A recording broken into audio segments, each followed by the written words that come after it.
Assalamualaikum warahmatullahi wabarakatuh.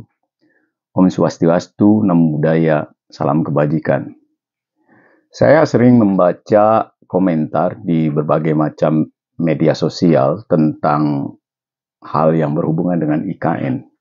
Katanya IKN itu mangkrak atau sudah akan mangkrak.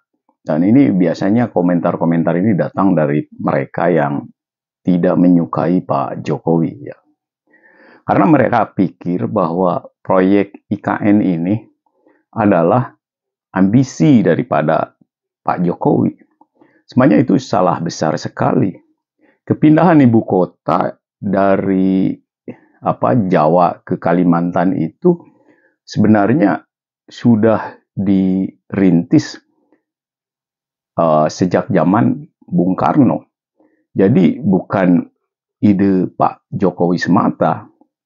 Makanya heran sekali ketika orang terus menyerang Pak Jokowi, padahal sebenarnya Pak Jokowi tidak pernah mengalami kegagalan dalam kepemimpinannya. Malah proyek-proyek dulu yang sangat lambat sekali dikerjakan, sebenarnya yang proyek berkesinambungan itu oleh Pak Jokowi dituntaskan dengan lancar dan baik dan bisa digunakan oleh masyarakat sekarang. Semacam pembangunan bendungan, bandara, pelabuhan, jalan-jalan, jalan tol, dan lain-lain. Ini semua adalah proyek-proyek berkesinambungan yang sudah dirancang dari rezim-rezim sebelumnya. Bahkan dari presiden pertama Bung Karno, seperti proyek ibu kota RI ini. Dulu Bung Karno menginginkan bahwa ibu kota itu pindah ke Kalimantan Tengah, yaitu ke Palangkaraya. Tetapi karena dari hasil studi banding Palangkaraya tidak begitu layak karena wilayahnya yang mungkin terlalu banyak rawa, maka diputuskan untuk dibangun di daerah Sepaku, di mana wilayahnya lebih tinggi, datarannya lebih tinggi daripada permukaan laut. Dan ini juga sangat menguntungkan karena juga bebas dari bencana alam semacam gempa bumi dan banjir. Nah, makanya hal ini harus didukung oleh kita semua.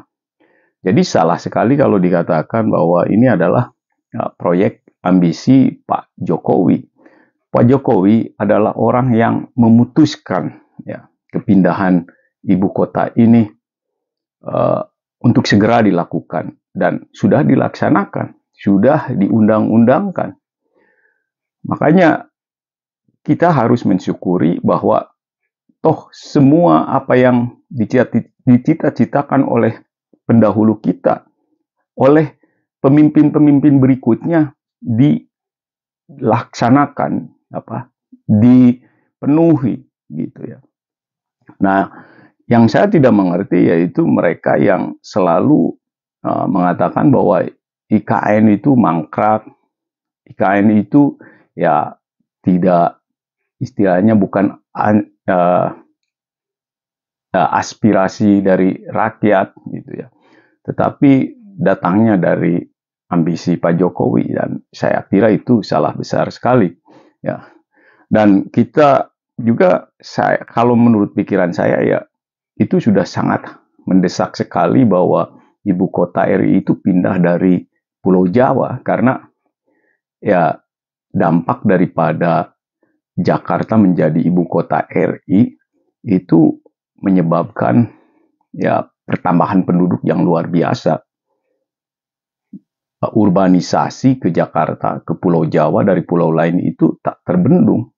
Dan bayangkan kalau dalam 10 atau 20 tahun yang akan datang, berapa puluh ribu, maksud saya berapa juta nanti penduduk Jakarta dan Pulau Jawa. Karena semacam Jawa Barat, Banten, itu menjadi juga imbas urbanisasi orang yang mau datang mengadu nasib di Jakarta, tetapi ketika mereka gagal, mereka ke Jawa Barat atau ke Banten. Jadi provinsi yang terdekat. Dan ini jelas akan menimbulkan masalah besar untuk masa depan provinsi-provinsi yang ada di sekitarnya. Dan juga untuk pulau-pulau lain yang selama ini ya kurang terperhatikan oleh pemerintah pusat. Saya melihat bahwa ibu kota RI ada di Kalimantan Timur itu sangat tepat sekali. Karena apa? Pertama, letaknya di tengah-tengah. Kedua, penduduk di sana memang masih sangat sedikit. Kalimantan Timur khususnya. Dan umumnya seluruh Kalimantan itu penduduknya memang sangat sedikit sekali. Masih di bawah 15 juta kalau saya. Dan lahan masih begitu banyak. Dan begitu juga keperhatian pemerintah terhadap lingkungan di Kalimantan itu, alam dan sekitarnya itu kurang begitu baik, sehingga terjadi banyak penambangan liar. Begitu juga di sana kan berbatasan dengan dengan Malaysia, Kalimantan itu. Dan kita nggak tahu, mungkin aja ada pergeseran batas-batas negara ya. Dan ini membahayakan sekali. Nah, andai kan ibu kota RI ada di Kalimantan Timur dan sekarang udah di sana, ya di Kalimantan, maka pemerintah pusat akan memobilisasi kekuatan pertahanan negara kita untuk mengawasi perbatasan. Karena perbatasan yang sangat panjang sekali di Indonesia itu, yaitu di Kalimantan dengan Malaysia. Mungkin dengan Brunei nggak begitu dekat karena terhalang oleh Malaysia. Dan itu perlu diperhatikan. Ya, kalau Pulau Jawa itu tidak berbatasan dengan negara lain, hanya berbatasan lautan dengan Australia. Nah, makanya saya sangat mendukung sekali pindahnya ibu kota ini. Karena juga di samping menyelamatkan Pulau Jawa, juga menyelamatkan Pulau Kalimantan.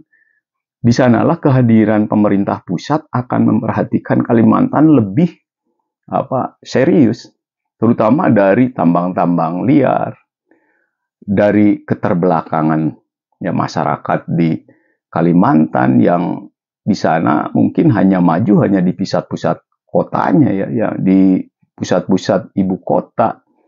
Kita kalau di Pulau Jawa atau di Sumatera dari satu provinsi ke provinsi lain itu dalam perjalanan itu selalu ada kota-kota kecil yang maju gitu ya, yang berkembang. Tetapi kalau di Kalimantan itu di satu provinsi yang luasnya besar sekali, hanya satu atau dua kota yang berkembang. Dan itu ya merupakan gambaran bahwa tidak ada masa depan buat masyarakatnya ketika mereka ya ingin terus maju. Nah, jika ada ibu kota RI di sana yang bisa merepresentasikan sebuah kemajuan, maka provinsi-provinsi lain dan kota-kota penyangga di IKN itu atau ibu kota provinsi di sana itu akan terangkat juga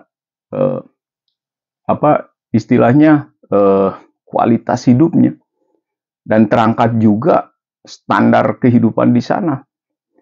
Karena misalnya kita ambil contoh seperti universitas yang ada di Pulau Jawa, meskipun swasta, orang berbondong-bondong ingin pergi ke Jawa untuk kuliah dengan alasan ya sekolah di sana kualitasnya bagus. Padahal itu hanya karena ya mengambil nama ya ibu kota terletak di sana. Itu hanya karena ya label Pulau Jawa yang mempunyai ibu kota, sehingga universitas di sana itu juga dikasih label universitas berkualitas gitu. Padahal ya universitas di pulau lain juga berkualitas yang sama. Hanya mungkin karena di Kalimantan maka dianggap ya standarnya berbeda dengan yang di Pulau Jawa. Nah, dengan pindahnya ibu kota RI di ibu kota ini, maka standar kualitas dari pendidikan di sana, ya, dari kebudayaan, perekonomian, pariwisata dan berbagai macam ya sektor kehidupan juga akan terangkat. Dan inilah yang dinamakan pemerataan ya pembangunan. Jadi bukan berkonsentrasi di Pulau Jawa saja atau di pulau lain yang mungkin dekat Pulau Jawa seperti di Bali mungkin juga hampir sama dengan Jawa. Nah, bagi mereka yang suka nyinyir dengan masalah IKN ini, saya hanya bisa mengatakan bahwa mereka mungkin hanya karena tidak suka sama Pak Jokowi saja dan berharap bahwa proyek ini gagal, dan kalau mereka gagal, mereka itu senang dengan alasan wah ini katanya Pak Jokowi nggak mampu gitu dalam memimpin negara itu karena proyeknya mangkrak. Sekali lagi, proyek ini bukan proyek ambisi Pak Jokowi, tetapi proyek bangsa Indonesia untuk lebih maju dan proyek atau impian bangsa Indonesia agar lebih adil, makmur secara merata. Ya, dan sudah jelas sekali bahwa IKN tidak mangkrak, IKN tidak mundur dan tidak di stop, jalan terus karena IKN ini proyek jangka panjang. Yang mana yang saya ya sering baca, sering dengar, kata proyek ini harus tuntas dan jadi sebuah kota yang administrasi pemerintahan yang sudah bisa berjalan dengan baik pada tahun 2045. Berarti masih sekitar 20 tahun. Nah, bayangkan dalam 2 tahun IKN dibangun ya karena terganggu oleh adanya corona saat itu.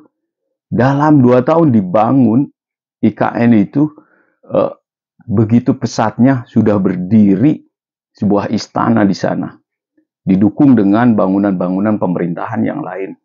Ini kan sungguh mengagumkan ya. Ini sungguh istilahnya menakjubkan.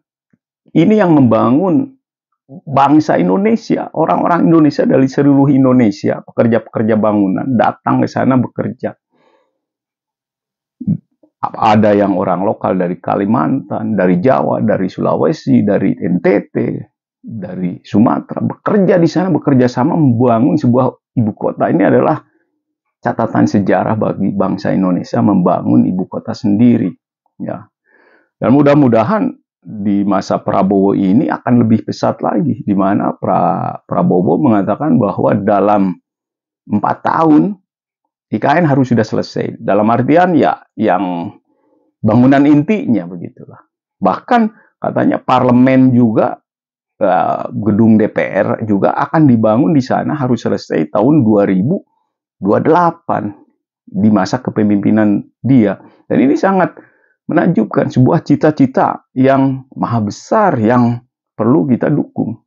Dan bagi anak muda saya yakin akan banyak terlibat dalam pembangunan IKN ini. Dan kita hanya bisa menyiapkan diri kita bagaimana menjadi bagian daripada kemajuan bangsa Indonesia. Dan kita harus bangga. Dan bagi mereka yang membenci Pak Jokowi dan yang selalu menyerang dengan ya IKN gagal atau mangkrak dan lain-lain, yaitu permasalahan mereka sendirilah. Yaitu tidak perlu digubris. Yang penting kita jalan terus IKN dan IKN akan sukses, akan maju. IKN akan menjadi kebanggaan bangsa Indonesia suatu saat. Salam NKRI, merdeka.